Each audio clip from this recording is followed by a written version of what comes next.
Halo semuanya, jadi di sini saya akan menjelaskan mengenai larutan elektrolit dan non-elektrolit.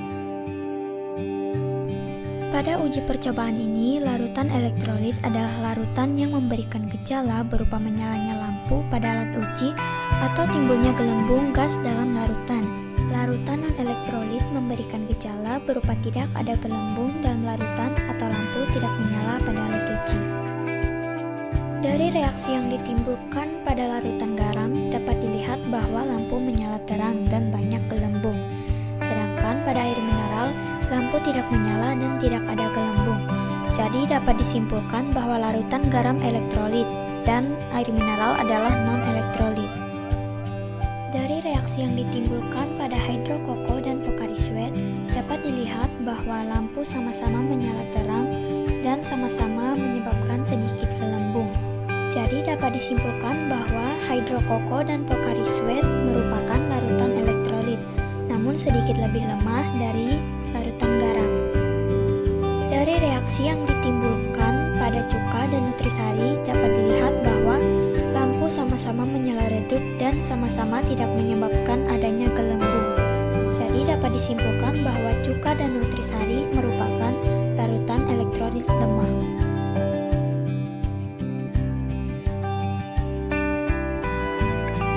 Molekul air yang sudah mengandung ion-ion dari berbagai zat yang sudah terionisasi di dalam air itu merupakan larutan elektrolit. Zat yang berupa senyawa atau molekul yang terkandung dalam larutan itu sangat menentukan apakah larutan itu penghantar listrik yang baik atau tidak.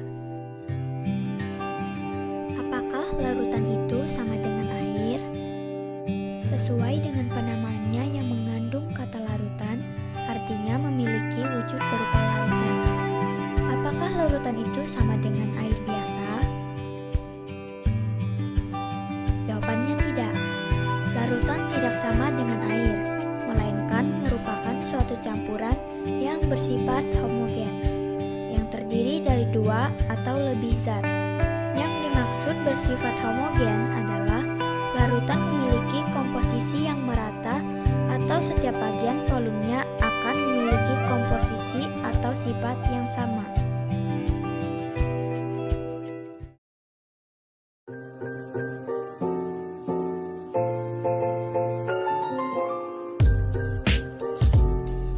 Langkah pertama adalah melakukan perhitungan. Sebagai contoh dalam pembuatan larutan asam oksalat. Setelah melakukan perhitungan, asam oksalat akan ditimbang menggunakan neraca analitik.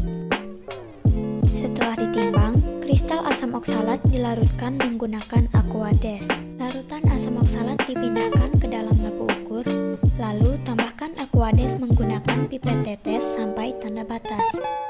Kemudian homogenkan atau bolak-balikan labu ukur yang berisi larutan tersebut.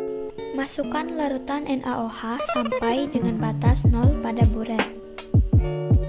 Larutan tersebut diambil dengan pipet volum dan dimasukkan ke dalam labu Erlenmeyer. Tambahkan indikator PP beberapa tetes, bilas dengan larutan NaOH. Larutan asam oksalat kemudian diliterasi dengan larutan NaOH sampai terjadi perubahan warna, dari tidak berwarna sampai berwarna merah muda. Jadi di sini zat yang jumlahnya lebih sedikit disebut zat terlarut atau solut. Zat yang jumlahnya lebih banyak daripada zat lain disebut pelarut. Contohnya pada larutan gula. Gula merupakan zat terlarut, sedangkan air merupakan pelarut. Demikian pula dengan larutan garam. Garam merupakan zat terlarut dan air merupakan pelarut.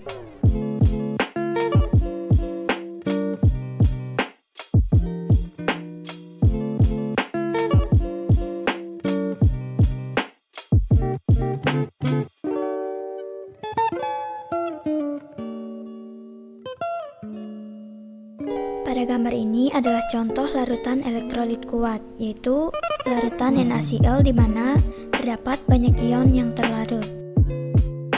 Contoh larutan elektrolit lemah, yaitu air murni. Jadi di dalamnya hanya terdapat beberapa ion yang terlarut, lebih sedikit dari larutan elektrolit kuat. Larutan non-elektrolit, di dalamnya hanya terlarut molekul dan tidak terdapat ion, contohnya seperti larutan gula. Larutan elektrolit kuat menghantarkan daya listrik yang menyebabkan lampu memiliki konduktivitas tinggi atau menyala terang. Pada larutan elektrolit yang lemah, menyebabkan konduktivitas pada lampu itu rendah atau hanya menyala redup. Pada larutan non-elektrolit tidak menghantarkan daya listrik sama sekali, sehingga tidak ada konduktivitas pada lampu atau lampunya tidak menyala sama sekali. Berikut ini adalah tabel kelompok beberapa larutan elektrolit kuat, lemah, serta non-elektrolit dan reaksi ionisasinya. Elektrolit senyawa ion dan kovalen. Berdasarkan dari terbentuknya ikatan ion dalam larutan, senyawa yang termasuk elektrolit adalah senyawa ion dan kovalen polar. Sedangkan untuk senyawa yang non-elektrolit adalah senyawa yang ikatannya terbentuk dari senyawa kovalen non-polar.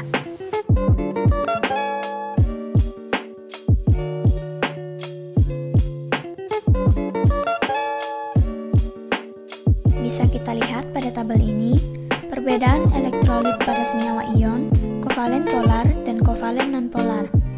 Jadi di sini maksudnya isolator dan konduktor itu adalah isolator itu yang tidak bisa menghantarkan listrik, sedangkan konduktor yang bisa menghantarkan listrik.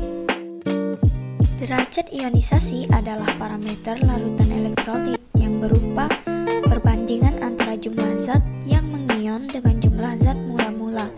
Oleh karena itu digunakan persamaan sebagai berikut.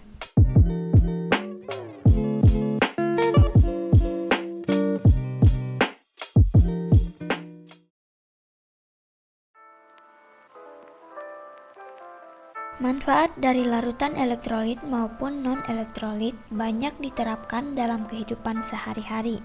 Salah satunya larutan elektrolit bagi tubuh manusia. Contohnya dehidrasi. Apakah kalian pernah mengalami dehidrasi? Dehidrasi adalah keadaan di mana tubuh kita kekurangan cairan. Maka, kita diperlukan untuk mengonsumsi cairan atau larutan oralit. Cairan oralit sendiri terdiri dari air, gula, dan garam, dan biasa dikonsumsi untuk mencegah dehidrasi pada orang yang sedang diare dan muntah. Tidak hanya itu, larutan elektrolit juga berguna terkait dengan metabolisme tubuh, seperti sebagai ion pengaktif enzim, melancarkan impuls pada saraf, dan lain-lain. Selain itu, larutan elektrolit juga banyak digunakan atau diterapkan untuk sel elektrokimia seperti bahan pengisi aki, baterai, dan lain-lain.